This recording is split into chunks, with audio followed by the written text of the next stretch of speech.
Ready to weaponize your design skills and learn how to craft the iconic Biohazard symbol in Adobe Illustrator. First, open Adobe Illustrator and create a new document. Let's choose a size that's easily visible. Then, dive into your shape tools, grab the ellipse tool.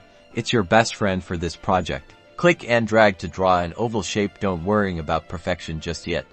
We will adjust it later. Next, in the Appearance panel, set your fill color to bright yellow and your stroke to black for the classic Biohazard look. Now, the critical part, duplicate that oval twice. Select the copy of the oval and rotate it 120 degrees. Do this with the other copy as well. You should now see 3 ovals, all intersecting in the center.